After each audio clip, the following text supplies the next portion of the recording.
Então, boa tarde, pessoal. Espero que estejam bem. Hoje a gente está demorando um pouquinho para começar porque o AVA não está nos ajudando com relação à postagem dos arquivos, artigos e tudo mais. Ele tem problemas. Vocês já responderam a avaliação online? Ainda não vai. Eu vou responder. Vocês têm que responder e têm que opinar sobre o AVA. A gente... Tem que opinar sobre o AVA.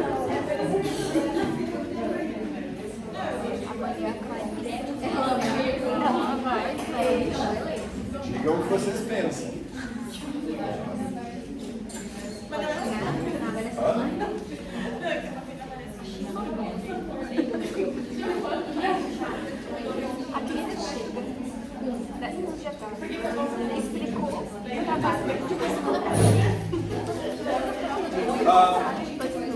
A gente inicia hoje a nossa discussão sobre drogas cuja principal finalidade é terapêutica, né, que foi o que nós combinamos. Eu deixei alguns vídeos para vocês assistirem com algumas informações bem técnicas, né, sobre a parte de cocaína, crack, êxtase, inhalantes, alucinógenos, certo?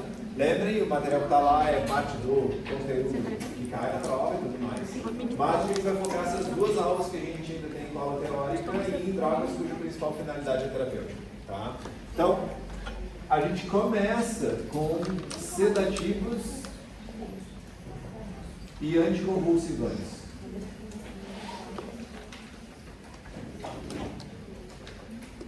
E eu decidi vir para cá que eu ia colocar daí uma droga extra, além do material que está ali, porque tem surgido várias perguntas sobre ela nos últimos semestres. Ela não está no material que eu tenho preparado, mas é algo que eu entendo o suficiente, até orientei pesquisa, ou orientei pesquisa com esse tipo de droga, né? Então vai ter uma droga extra que não está no material, mas que não vai ser muito complicado. Tá? Então, sedativos e anticonvulsivantes. Significado desses termos. Sedativo, algo que dá sono. Na verdade, é algo que dá sedação. E normalmente vai fazer a pessoa ficar sedada e com sono. Tá? Então, sedativos, eles são úteis para várias coisas. Normalmente para fazer a pessoa cair no sono. Ou, por exemplo, antes de uma anestesia, tu dá um sedativo para a pessoa capotar e já estar capotada quando a anestesia funciona. E alguns procedimentos médicos, como por exemplo uma colonoscopia, eles são feitos com sedação. A sedação é muito mais leve do que uma anestesia geral. Né? Na sedação tu está ali dormindo, não está vendo nada. Na anestesia tu tem que estar com respirador, tu tem que ter um monte de coisa extra. Cuidado. Tá? Anticonvulsivante é droga que vai ser útil para evitar crises convulsivas. Tá? E há muitas drogas que são sedativas e anticonvulsivantes. Então eu vou colocar aqui por enquanto um E, para ficar bem enfatizado de que são as duas coisas. Depois, quando for só uma delas, eu daí sinalizo. Ok? Então, para a gente entender os sedativos e anticonvulsivantes, a gente tem que entender o receptor GABA, que eu brevemente já trouxe na semana passada, quando a gente falou em álcool, lembram? Não, 2 semanas atrás, quando a gente falou em álcool. Tá? Esse receptor GABA, ele é composto por 5 pequenas proteínas. Vocês conseguem ver que eu desenhei 5, tipo uma salsicha, um dedão, assim, que são 5. Tá? E lá no meio tem um buraco, porque esse é um receptor do tipo canal. Ele é um canal iônico. A gente fala isso em neurociências, lá na primeira aula, inclusive. Ele é um canal de íons cloreto. Então, o receptor GABA, ele é feito por essas 5 subunidades. Então, aqui é uma subunidade. Uma proteína composta por 5 subunidades. Tá? Nessas subunidades, a gente vai ter o sítio de ligação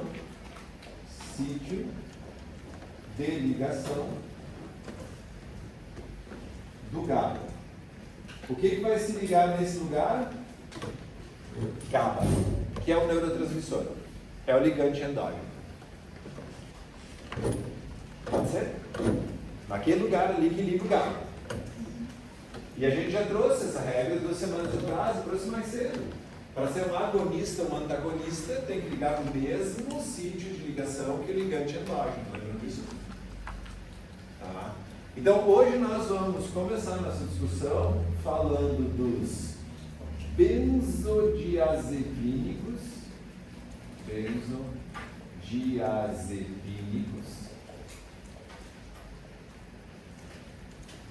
E dos barbitúricos. Observem, eu desenhei para cada um desses grupos de drogas um lugar que é diferente do sítio de ligação do ligante endógeno. Então eu vou usar termos como agonista, antagonista e coisa assim?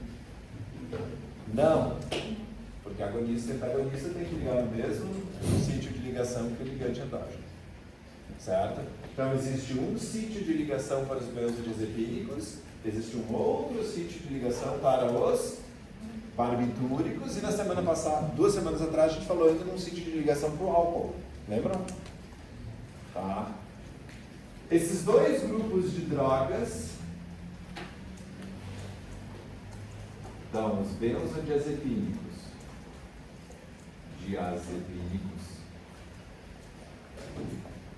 e os barbitúricos, ambos são moduladores positivos do receptor GABA-A.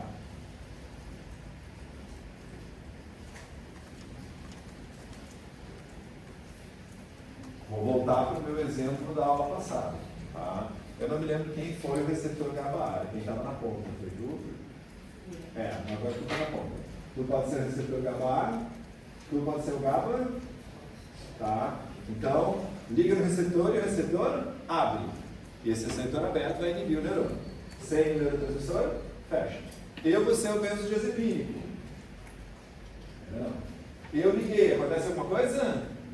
Não. Mas quando eu estou ligado e o ligante endógeno liga, mais efeitos eu vou ter. Certo? Porque eu, benzodiazepínico, potencio o efeito do ligante endógeno. E a mesma coisa o barbitúrico, para falar isso é uma retração do barbitúrico. Tá? Um barbitúrico, ele também potencia o efeito do ligante endógeno. Isso, ligou e neurotransmissor, isso fica bem. Certo? Então, ó, modulador positivo, ele aumenta o efeito. Mas ele não é um agonista, porque sozinho ele não faz nada. Tem que ter o ligante endógeno. Tá? Formalmente, o que acontece é os benzodiazepínicos, eles aumentam a frequência de abertura do canal.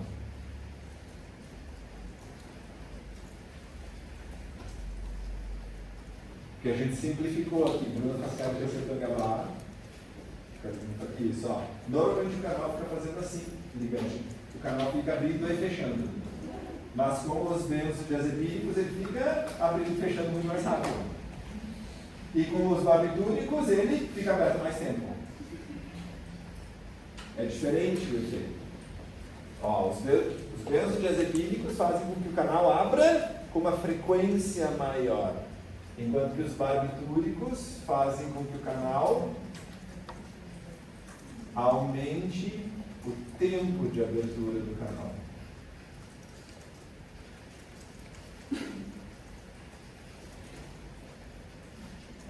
Então são efeitos parecidos, porém diferentes.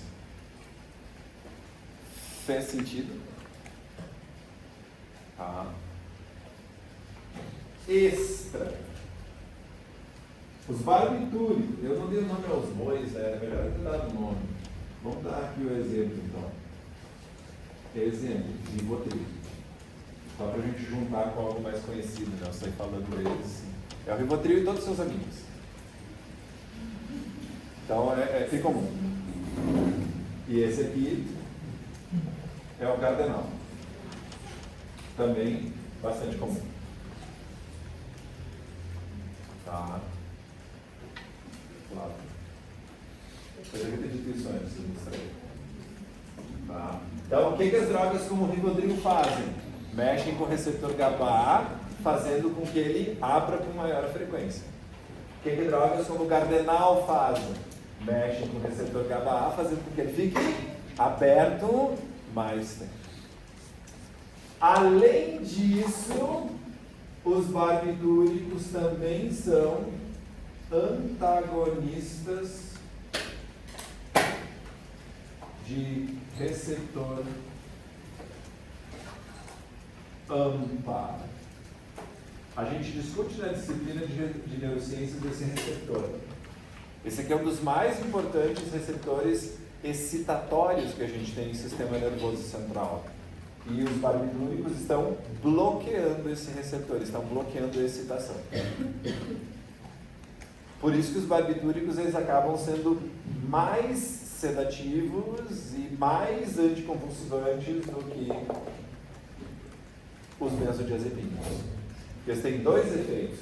Eles pisam no freio, ou fazem o freio funcionar melhor, e impedem o uso do acelerador. Enquanto drogas como o Rivotril apenas fazem o freio funcionar melhor, mas não mexem com o acelerador. Faz sentido? Tá.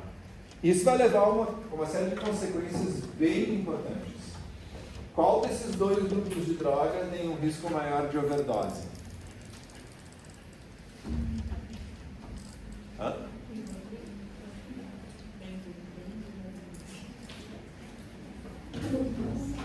Hã? Uma mata, a outra é difícil.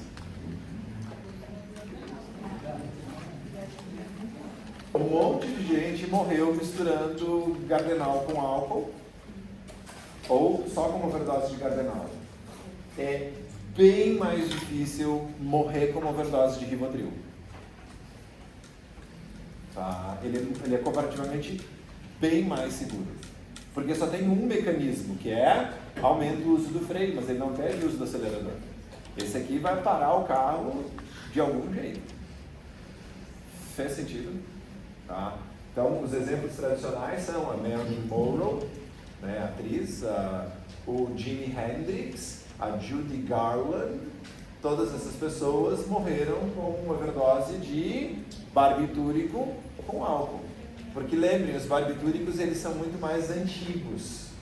Então, se a gente está falando em década de 1940, 1950, 1960, e você recebia uma prescrição de um calmante, esse calmante costumava ser um barbitúrico. Ah, não consigo dormir, está aqui um barbitúrico. Estou muito agitado, está aqui um barbitúrico. Misturou com álcool, o potencial para dar cacaca é bem grande. Quando desenvolveram os benzodiazepínicos, e o pai de todos eles é o diazepam, até que não é diazepam, tá? Que é o Valium. Certo? Quando desenvolveram os benzodiazepínicos, eles passaram a ser os principais calmantes porque eles são muito mais seguros. Se misturar com álcool ainda é bem perigoso, mas sozinho é muito difícil a pessoa morrer como consequência de uma overdose de barbitúrico, de benzodiazepínico, desculpa. Então a gente vê, são casos tristes, né, mas que felizmente não levam a óbito. A gente vê um monte de gente tentando cometer suicídio com Rivotril. Que bom que elas não conseguem e ficam vivas para receber atendimento. Elas vão dormir um monte, certo? Mas dificilmente vai acontecer alguma coisa muito mais grave com elas, certo?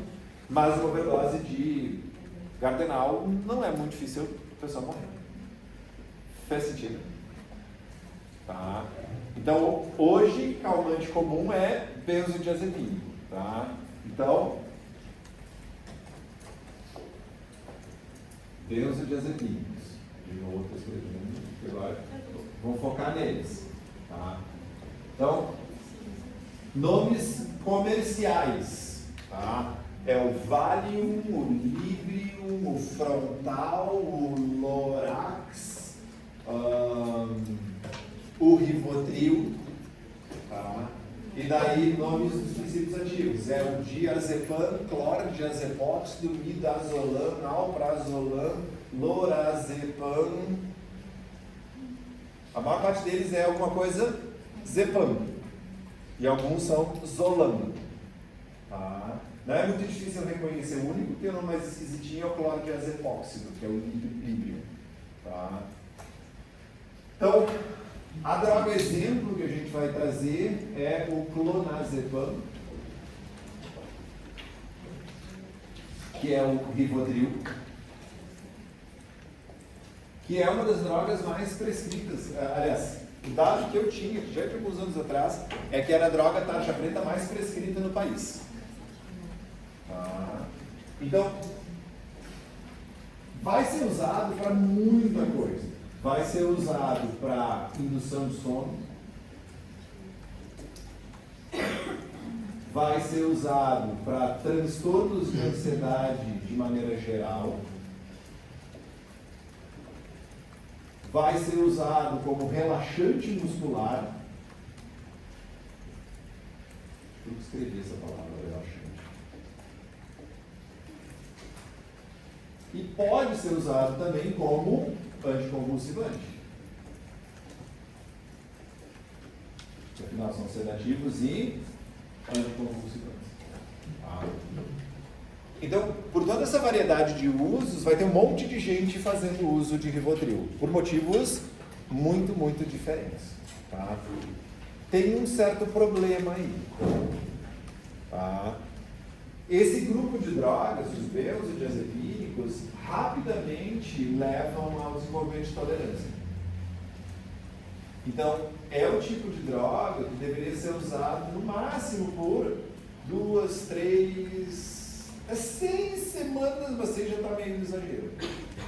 Não é o tipo de droga que deveria ser para uso indefinido, que é o que a gente vê um monte de gente usando. Tem gente que recebe uma prescrição de Rivotril ou de droga da nossa família e vai usar por anos a fio. Lembrando, essas pessoas elas estão usando a droga, mas não estão mais tendo o efeito terapêutico da droga. Só que se tu tirar a droga do nada, a pessoa tem uma crise convulsiva ou, no mínimo, um ataque de pânico. Certo? Então são drogas que, se a pessoa for interromper o uso, tem que interromper o uso aos pouquinhos. Vai diminuindo a dose, depois aumenta o intervalo entre a dose e assim por diante. Fez sentido? Segundo, hoje a gente sabe que elas não são úteis para ansiedade, elas são úteis para pânico especificamente. Então, se a pessoa tem um diagnóstico de transtorno de pânico e não consegue lidar com os seus ataques de pânico, e está começando um ataque de pânico, ok, aí faz sentido fazer uso desse tipo de droga, para fazer com que esse ataque seja mais curto. Mas não vai dar muito certo a ideia de prevenir um ataque de pânico, porque depois de umas poucas semanas o troço perdeu o efeito e tu não vai estar prevenindo ataque de pânico nenhum. Faz sentido? O grande problema, e motivo pelo qual continuam prescrevendo esse tipo de droga para transtorno de ansiedade em geral, é que o apelido desse grupo é ansiolíticos, destruidores de ansiedade. Quando o termo mais apropriado seria panicolíticos, não ansiolíticos. Mas os médicos, e especialmente os psiquiatras, seguem prescrevendo por conta dessa associação antiga, e hoje sabe, não mais bem válida, que é ansiedade, dá um benzodiazepina. É útil momentaneamente, não no longo prazo. Faz sentido? Tá? Eu tive no final de 2023 faz tão pouco tempo, mas parece tão longe. Foi 2023. Mas eu tive uma situação de questão de trabalho, excesso de trabalho, estresse, e eu tive o que parece ter sido uma crise de ansiedade. Eu fui para o hospital achando que eu estava tendo um ataque cardíaco. Eu estava com taquicardia, falta de ar, mal-estar, e me diagnosticaram naquele momento com uma crise de ansiedade. E só me deixaram sair do hospital depois de tomar um Valium, o diazepam, que é o avô de todos eles. Por 2 horas todos os problemas estavam resolvidos. Nenhum problema mais existia, sabe? Ótimo. Mas é aquele momento ali, não dá para ficar tomando essas coisas todos os dias. Então, a solução é, vamos ajustar a questão de trabalho, como me relaciono com o trabalho, assim por diante. Fez sentido? O que a gente espera de efeito adverso disso? Sonolência é um sedativo. Vai causar sonolência. Tá? E dificuldade de memória. Tá? Porque qualquer coisa que aumente a atividade de receptor GABA-A vai prejudicar a formação de memória. Tá? No laboratório que eu fiz meu mestrado e meu doutorado, a gente usava o diazepam, né, que é o avô dessa família toda, a gente usava o diazepam como droga para bloquear a memória mesmo dos ratinhos. Ok? E é a mesma lógica do álcool que é durante o uso. É durante o uso, passou o efeito da droga, não tem muito mais problema. Tá? Ainda só como um dado extra do clonazepam, tá? O tempo de meia-vida dele é mais ou menos perto de umas entre 20 a 40 horas. Isso significa que o efeito dele vai durar mais ou menos um dia inteiro. 20 a 40 horas. Por isso que ele também se tornou muito popular, entende? Tu toma um por dia e fica bem. Enquanto a maior parte dos outros benzodiazepínicos, o efeito dura umas poucas horas, precisa de várias doses ao longo do dia, se quer ficar sob o efeito dele. Esse aqui, uma dose dura o dia inteiro, o que é cômodo para muitas pessoas. Tá? Valendo? A pessoa vai desenvolver tolerância e depois ele não tem mais muita função. Tá? E por que os benzodiazepínicos ganharam muito espaço nas prescrições? Por conta da comparativa segurança deles comparado com as alternativas. Tá? É muito difícil morrer por overdose de benzodiazepínico. Aliás, encontrou uma pessoa tendo uma crise convulsiva. O socorrista encontrou uma pessoa tendo uma crise convulsiva. Ele precisa interromper a crise. Vai dar o que para essa pessoa interromper a crise? Um benzodiazepínico ou um barbitúrico? Um benzodiazepínico, porque a chance da pessoa ter uma overdose é bem menor. Faz sentido? Deu um barbitúrico e errou a dose e é o quê? A pessoa não tem mais crise convulsiva que morreu.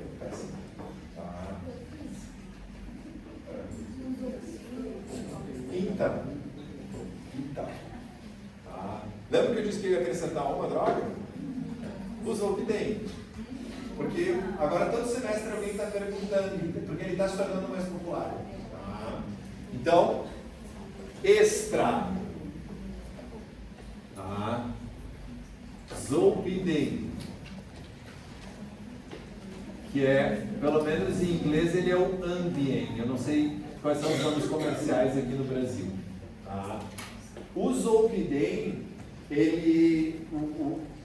o grupo ao qual ele pertence é chamado grupo não benzodiazepínico. Porque ele não é um benzodiazepínico. Mas ele liga no mesmo sítio de ligação que os benzodiazepínicos. Tá? A promessa que foi feita para o Zolpidem é: ele vai induzir o sono sem os efeitos sobre memória que os benzodiazepínicos têm. Mas isso é só promessa do setor comercial. Tá? Porque hoje a gente sabe que ele leva a problemas de memória, assim como os benzodiazepínicos, porque ele vai ligar no mesmo sítio de ligação. Tá? Esse foi um dos estudos que foi feito alguns anos atrás pelo laboratório no qual eu fiz minha formação. Eu já não estava mais lá, mas uma aluna do curso de biologia aqui da UX quis fazer o TCC dela com coisas experimentais. Então eu fui o orientador dela aqui e o que você estava fazendo era Zolpidem, efeito Zolpidem sobre memória. Então tem efeito sobre memória. Tá? E hoje se sabe que tem um efeito adverso que não é tão comum, mas é um tanto quanto bizarro, que é a pessoa fazer coisas enquanto está dormindo. Tá? E é o que o Zolpidem está se tornando famoso. Então, tinha um aluno lá de Bento que estava fazendo uso de Zolpidem quando fez essa disciplina, e ele acordava lambuzado de chocolate. Ele tinha levantado durante a noite, ido até a cozinha, comido um monte de chocolate e acordava com a boca e os dedos lambuzados de chocolate. Tá? Tem gente que faz compras online. Tá. Ok. Então, está começando a se tornar mais conhecido esse efeito adverso. Tá? De novo, se a dificuldade da pessoa é dormir, o melhor é terapia cognitivo-comportamental, tá? Ou meditação, certo? Ou mistura das duas coisas, né? A gente tem intervenções que tu tenta combinar certas técnicas de respiração com intervenção psicoterápica, tá? Porque, de novo, são coisas temporárias. Tu vai ter tolerância também com os opioides. Porque benzodiazepínico é o nome dado a partir da forma da molécula. Tem que ter um grupo benzeno, tem que ter outros pedaços. Então, todos os benzodiazepínicos são moléculas muito parecidas. Essa é uma molécula bem diferente. Ela liga no mesmo lugar, mas não exatamente. A gente não sabe ainda se ela, como ela mexe com o padrão de abertura do canal. Só sabe que ela liga no mesmo lugar. Tá? Sim, é. Hipnótico é que causa sono. Exatamente, hipnótico é causa sono. Sedativos e hipnóticos. Poderia dizer, ó. Sedativo e hipnóticos. Porque aí é uma questão de dose, né? Se der uma dose mais leve, ele é só um hipnótico, vai dar soninho. Se der uma dose mais alta, a pessoa vai ficar sedada, ou seja, pode sacudir e ela não acorda. Ok? Hipnos é sono, né? Em grego. Ok? Agora então os barbitúricos.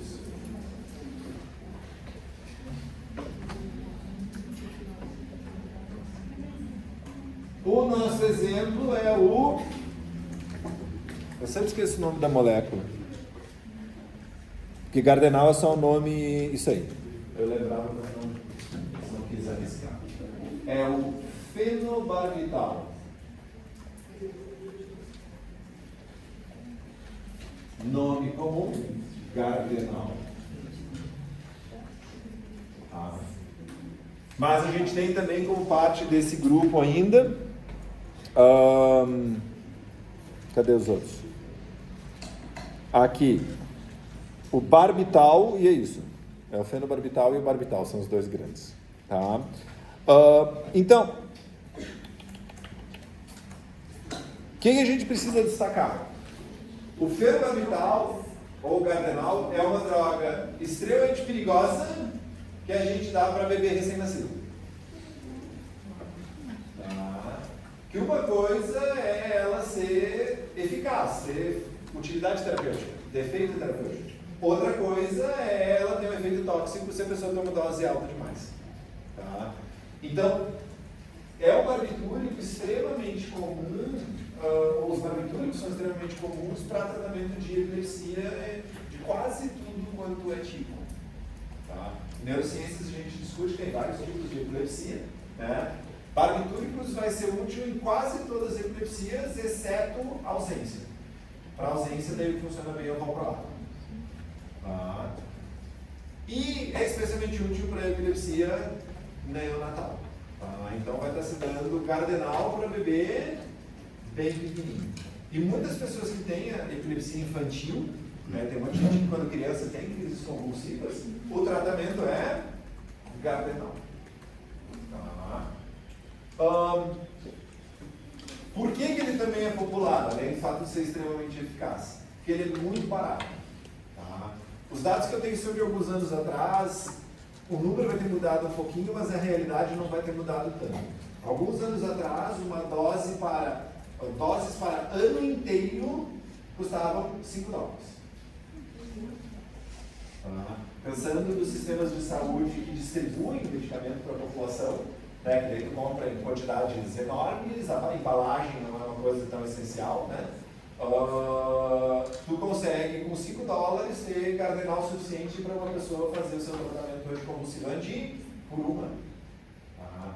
Então ele é eficaz e ele é extremamente barato. Qual é Por que ele funciona tão bem? Porque ele tem 2 mecanismos para desligar neurônio. Não apenas ele vai aumentar a atividade de receptor GABA-A, e aí eu posso ter desenvolvimento de tolerância sim, mas eu vou ter o bloqueio dos receptores AMPA, e aqui o potencial para tolerância acaba sendo um pouco menor. Então ele é uma droga que vai continuar funcionando por anos e anos a fio, diferentemente dos barbitúricos, que por conta de tolerância eles perdem muito do seu efeito depois de algumas semanas. Faz sentido? Então vai ter gente que vai tomar Gardenal a vida inteira. Tá? O que a gente espera de efeito adverso? Tá? Dificuldade de memória, sonolência. Tá? E às vezes a pessoa fica. Não tem muito como. A expressão que eu consigo usar para descrever é a pessoa fica um pouco meio arrastada. Eu tinha um professor, ele foi meu professor no mestrado e no doutorado, tá? Que a gente sabia que ele tinha epilepsia e a gente sabia que ele tomava Gardenal. Ele falava bem devagar. As aulas dele demoravam bastante e ele ia falando nesse ritmo. E às vezes ele se repetia. Mas ao mesmo tempo era chefe de um grupo de pesquisa altamente produtivo, com trocentas publicações internacionais, mega, super, ultra reconhecido. Ele só falava com velocidade um pouco diferente. Entende? Ele não tinha problema cognitivo nem nada, só a velocidade é um pouco diferente. Tá? E às vezes as pessoas acham que só porque a pessoa fala um pouco mais devagar, ou ela parece mais devagar, que ela tem alguma dificuldade especial. Não, ela só tem um ritmo um pouquinho diferente. Fez sentido? Tá. Ok. Então, hoje, os barbitúricos basicamente estão restritos a pessoas com epilepsia. No passado, eles eram o calmante comum. Quando lançaram os benzodiazepínicos, eles passaram a ser ou calmante, ou sedativo, ou hipnótico, e os barbitúricos ficaram restritos primariamente ao uso como anticonvulsivante. Mas eles têm efeito sedativo também. Tá? E quando os benzodiazepínicos começaram a sair um pouco de moda, tentaram lançar o Zolpidem como uma oferta melhor, mas hoje a gente sabe que tem os mesmos problemas dos benzodiazepínicos e alguns problemas extras negativos, como comer durante a noite. Fazer compras durante a noite não é divertido. Uma diferença importante, tá? O Zolpidem, ele não tem efeito de relaxante muscular. Tá? Eu menciono isso porque algumas pessoas com Parkinson, por exemplo, fazem uso de um benzodiazepínico para conseguir ter um pouquinho mais de mobilidade de membros. O Zolpidem não vai acabar tendo esse uso, porque o Zolpidem liga só em receptor GABA de encéfalo, enquanto que os benzodiazepínicos ligam em receptor GABA de encéfalo e medula espinhal. E ao ligar em medula espinhal, tu deixa a pessoa um pouquinho mais relaxada. Ok? Então, esses são os sedativos e anticonvulsivantes, com situação especial que o Zolpidem ele é só sedativo, ele não é usado como anticonvulsivante. Tá? Vamos agora para as drogas que são apenas anticonvulsivantes. Se elas tiverem algum efeito sedativo, é como efeito adverso, não como o uso esperado da droga. Tá? Posso apagar.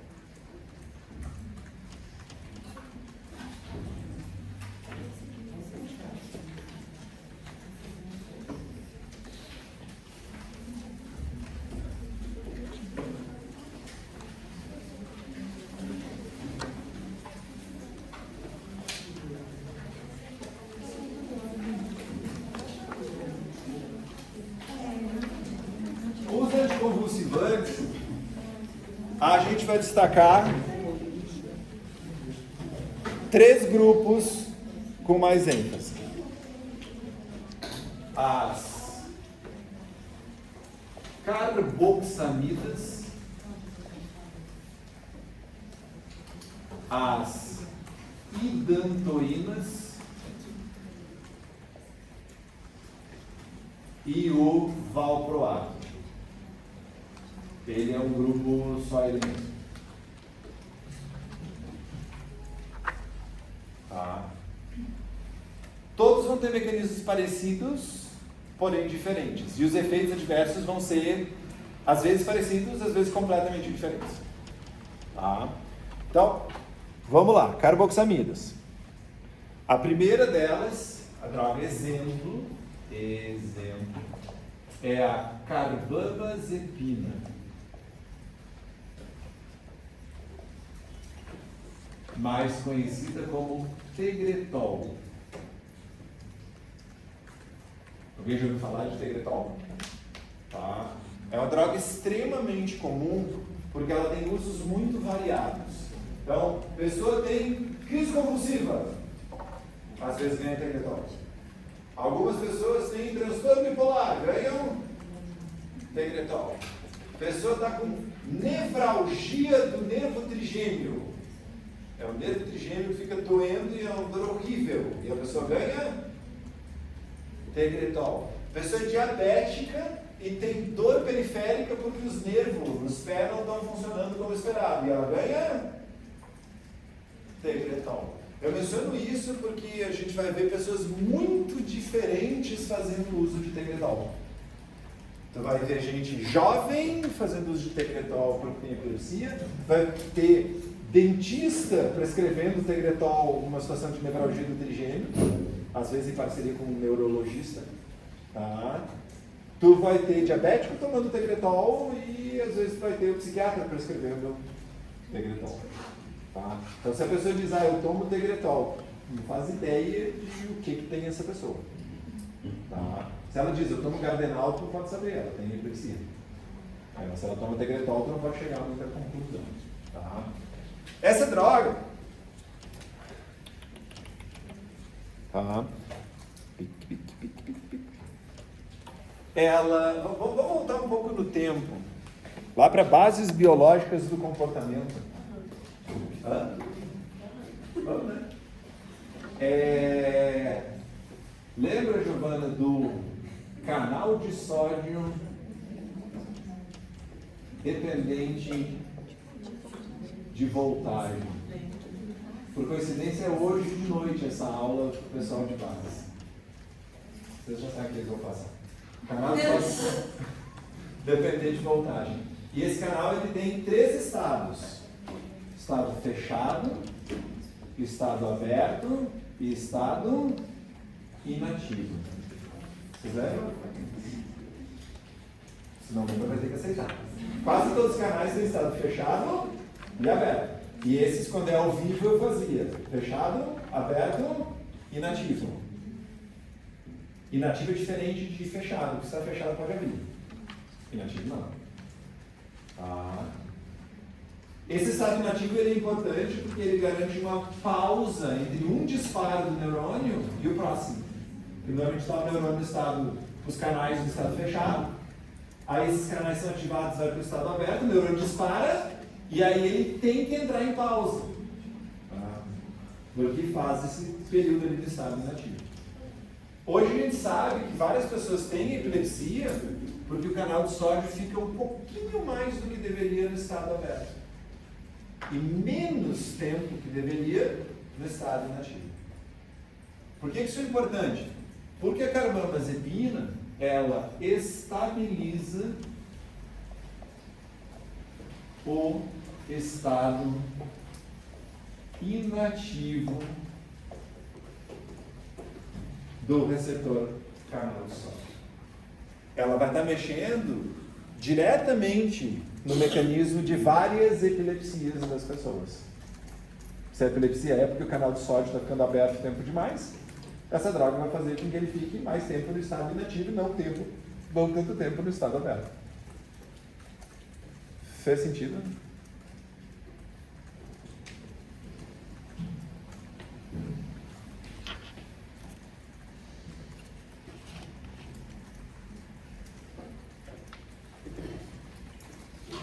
Segundo, tá? Essa droga parece potenciar o efeito. Como é que eu expressei aqui? Que é essa expressão? Isso.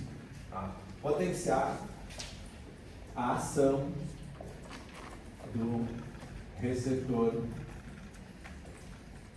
GABA.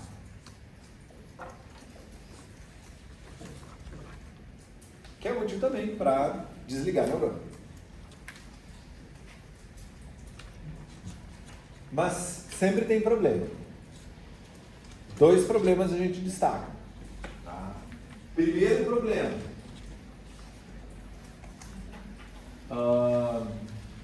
Risco de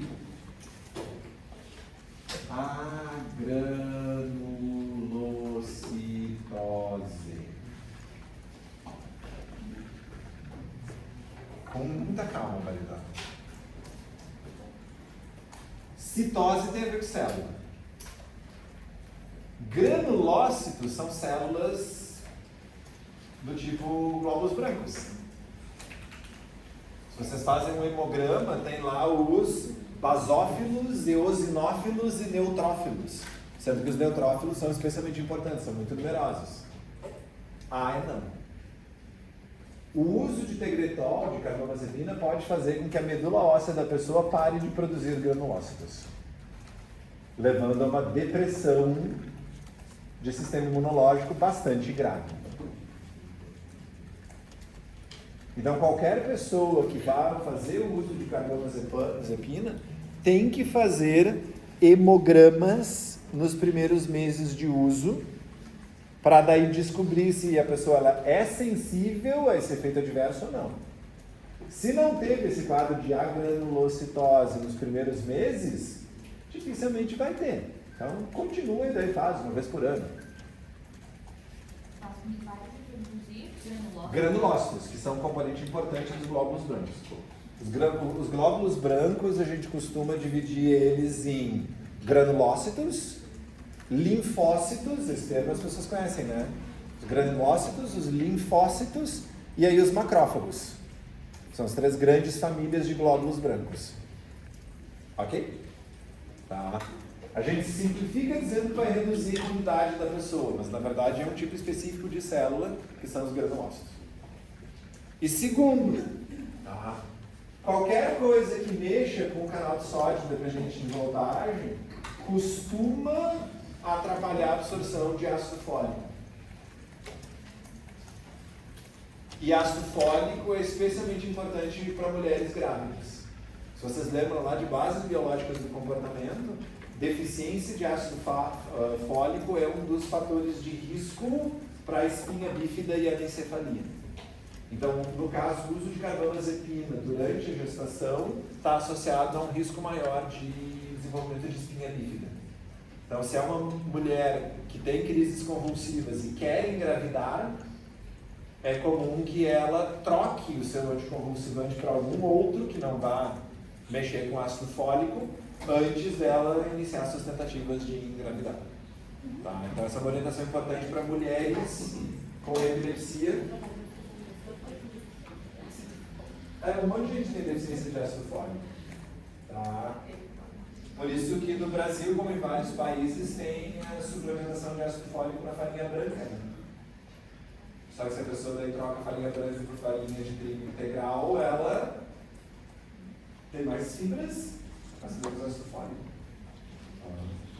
Mas isso é fácil de resolver também, né? Então, a suplementação. Então, risco aumentado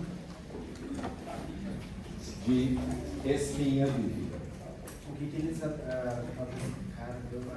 faz com o P9? Ela dificulta a absorção de P9. Qualquer coisa que mexa com o canal de sódio, dependente de voltagem, costuma dificultar a absorção de vitamina Tem neurotransmissão, você não consegue absorver. Isso. Pelo que eu lembro. Eu sei que vai ter falta. Tá?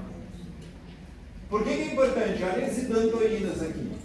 Tá? A idantoína, a droga exemplo, vai ser a fenitoína, cujo nome comercial comum é o idantal. O que essa droga faz? Tem que olhar a flechinha. A mesma coisa que estabiliza o estado nativo do canal de sódio dependente de voltagem. Idantal. Vamos escrever mais dúvida, né?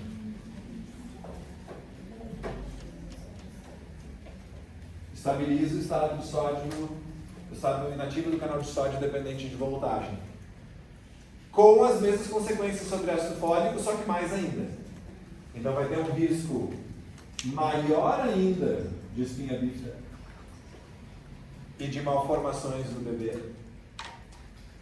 E isso costuma vir com um risco aumentado também de crescimento gengival. Tá? Por algum motivo, falta de ácido fólico leva a crescimento gengival. Tá? Que é uma coisa que às vezes grávidas são afetadas. Tá? Então, efeito adverso, risco aumentado de espinha bífida, crescimento de gengiva.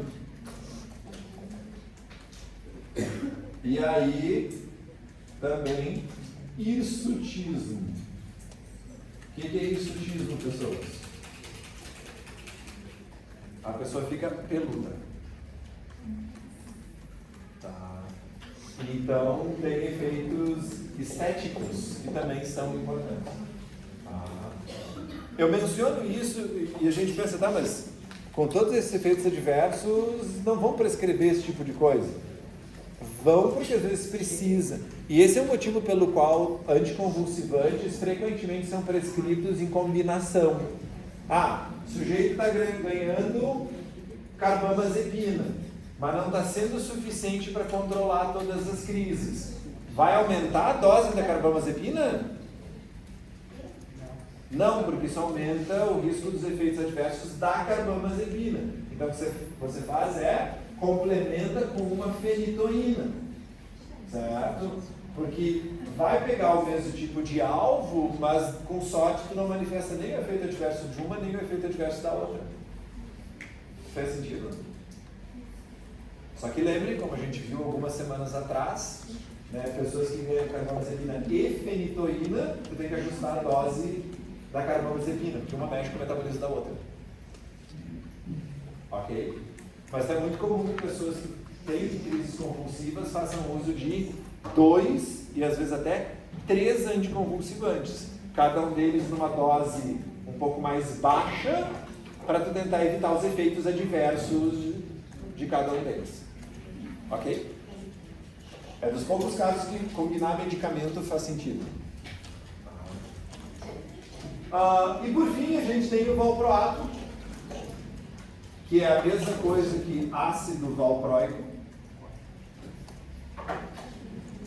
Tá? Mesma coisa que ácido valproico. Vocês lembram de química? Que química existe? Química existe. Tá? Então, a Maria não lembra, mas eu sei que ela vai lembrar. Lembra que existe uma coisa chamada ácido sulfúrico? E que todo ácido tem um sal? Todo ácido tem um sal. O sal do ácido sulfúrico, o sal do ácido sulfúrico é o sulfato. O sal do ácido butírico é o butirato.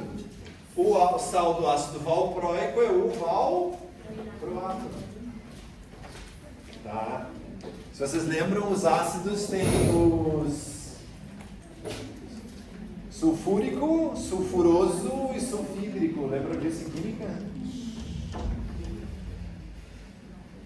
Do ácido sulfúrico, o sal é o sulfato. Do ácido sulfuroso, o sal é o sulfeto. E do ácido sulfídrico, o sal é o sulfito. Normalmente, primeiro ano de química.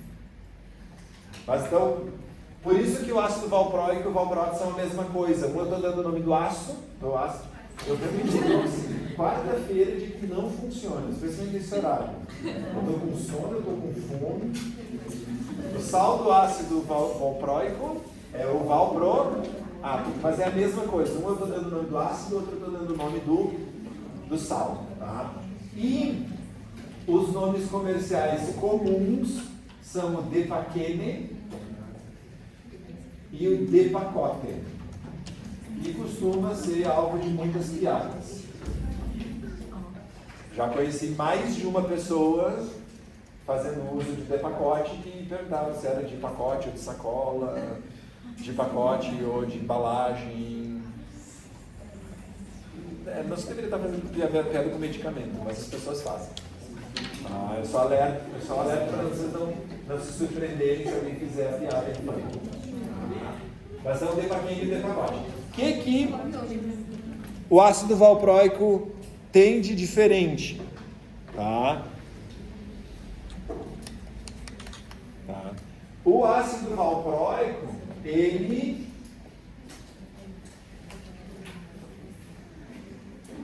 bloqueia o canal de sódio dependente de voltagem. É mais marcante o efeito, não é como os dois anteriores que a gente acabou de discutir, que apenas estabilizam o estado inativo do canal de sódio. O ácido valproico, valproato, bloqueia o canal de sódio dependente de voltagem. Tá? E isso vai levar a efeitos teratogênicos importantes. Teratogênicos é um nome bonito para dizer que vai levar a malformações muito graves de crianças.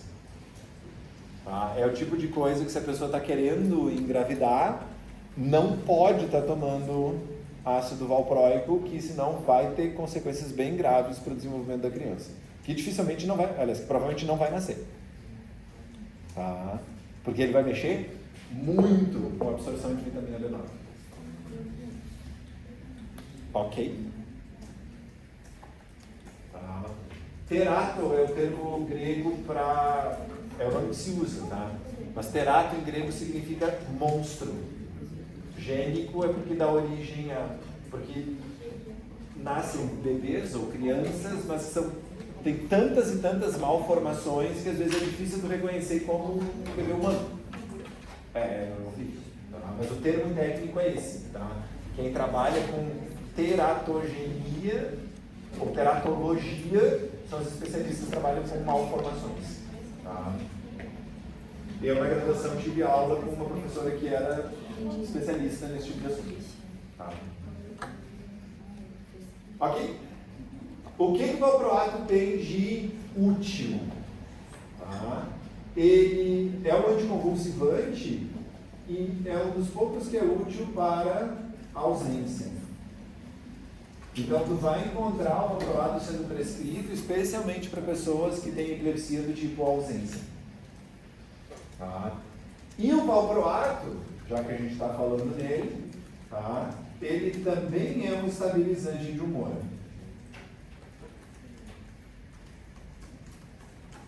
Como a gente discute na disciplina de neurociências, pessoas com transtorno bipolar, o mecanismo inicial, né, por trás do transtorno é uma queda muito rápida nos níveis de melatonina no cérebro durante a noite. Tá? Melatonina sendo o hormônio que mantém a criatura dormindo e que gerencia o pico de cortisol que precisa acontecer de manhã cedo. Então, como estabilizante de humor, o que o valproato faz é aumentar a quantidade de receptores de melatonina, que é um efeito completamente diverso do efeito que o valproato tem como anticonvulsivante.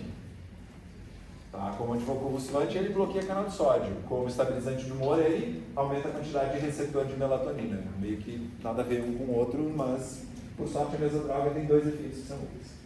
Uma vez eu fui numa neurologista e ela me receitou um dos dois, eu não me lembro qual, para enxaqueca. Qual é a relação? Valproato para enxaqueca? É. Eu lembro que eu quis fazer piada com o nome porque eu achei bizarro. É, o nome... É.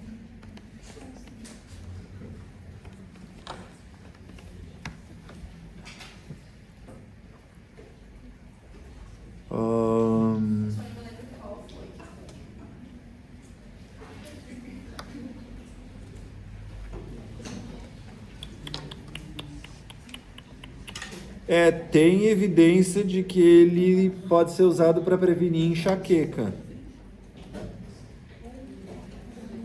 Curioso. Não, eu não sabia disso. Tá.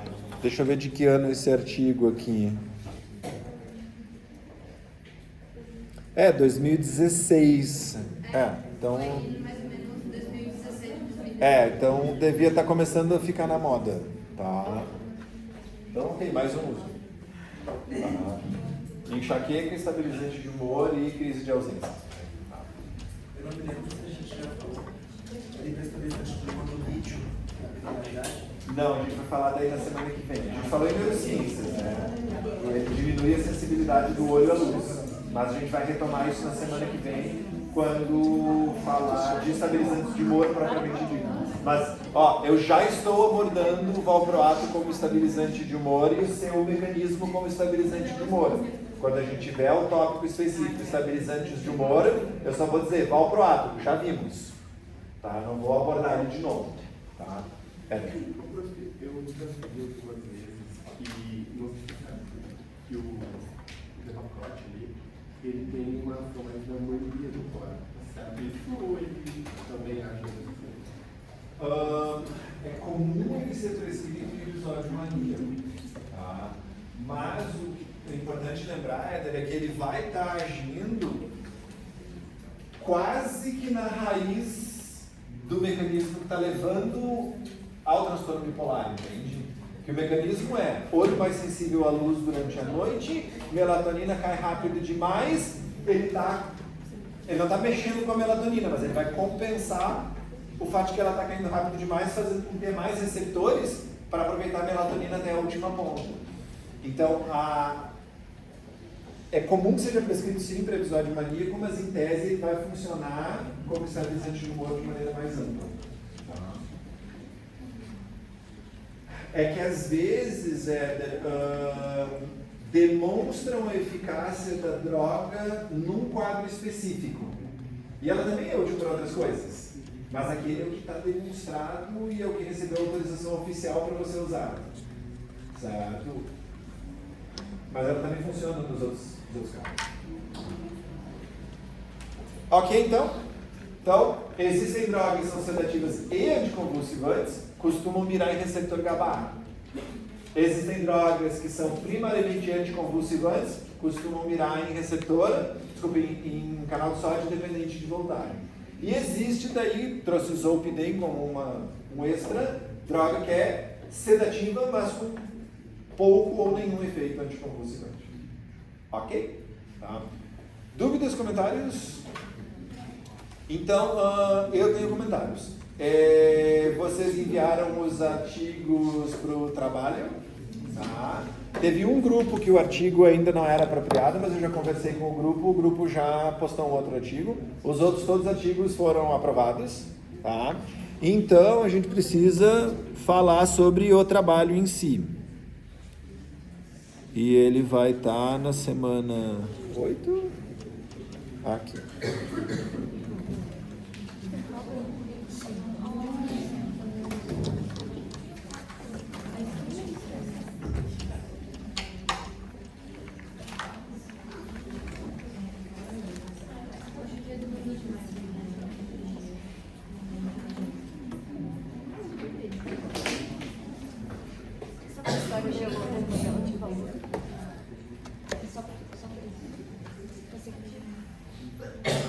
Então, quem fez recentemente neurociências já me viu falando sobre isso, mas tem gente que não fez. Então, só vamos relembrar. Tá? Essas instruções todas, elas estão presentes na semana 8. Tá?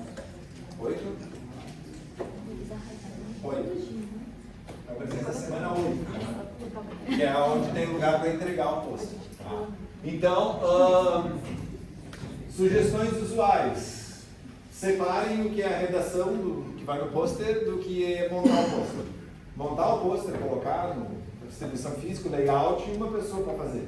Mas é importante que todo mundo esteja envolvido em produzir o texto que vai no pôster. Esse texto, ele precisa ter uma redação muito clara e direta. Então, ó, tópicos com frases curtas e diretas. Certo? Não adianta colocar uma bolinha na frente para fingir que é um tópico e vira um parágrafo depois. Eu consigo reconhecer que ele é um parágrafo. Tá. Eu vou dar avaliando vocês então pela cara do pôster, se vocês estão usando o espaço de maneira apropriada, se a redação está clara e direta. E eu vou estar prestando atenção em dois pedaços especialmente, no método e nos resultados, que são a parte mais importante de qualquer trabalho científico.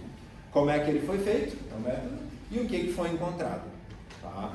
Mesmo que seja um artigo de revisão da literatura, e pelo que eu lembro, 1 ou 2 grupos escolheram trabalhar com um artigo de revisão, ele vai ter um método, dizendo como é que eles encontraram as fontes, como é que elas foram organizadas, como é que elas foram analisadas e assim por diante. Tá? E aqui, ó, pode copiar gráficos e tabelas do artigo. Tá? Tem um artigo, eu acho que era relatos de pessoas específicas, certo? Nesse caso, pode copiar o relato, tá? Porque o relato é o dado bruto, certo? Quer dar um print do relato, mas eu não quero ver texto do artigo no material de vocês, certo? Tirando o título, que é para dar igual. Tá? Os autores são os autores do artigo, então eles, debaixo do título do pôster vai os autores do artigo, o nome de vocês vai em algum cantinho. Tá? Tem um vídeo com algumas sugestões aqui, ó, vídeo. Tá? Mas eu só destaco. A estrutura mencionada no vídeo é um exemplo. Sigam a estrutura do artigo de vocês. Ok? E o exemplo que eu tenho trazido, que é o pôster que eu levei para o Congresso Internacional de Psicologia em 2021, tá? Que é do tipo deitado, pode ser de pé também, mas deitado fica mais fácil de ler na tela do computador, tá? Mas se estiver de pé não é problema. É comum que a gente use um layout de 3 colunas, eu coloquei os resultados principais do meio, né? Introdução e método de um lado, resultados de discussão do outro. Tá? Dá para fazer com serviços como o Canva, muitos de vocês gostam do Canva, conhecem o Canva, ele tem vários layouts bem bacanas, assim, funcionam bem para pôster, mas assim, usem o que for, a ferramenta que for confortável para vocês. Tá?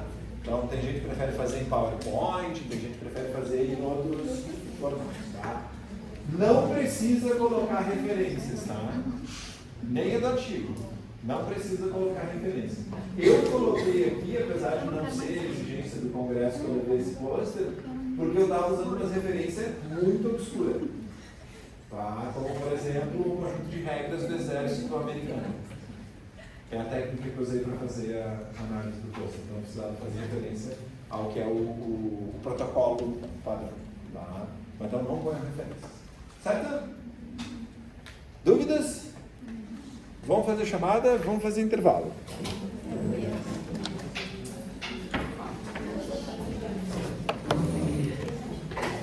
E eu vou tentar acordar. O chato desconecta.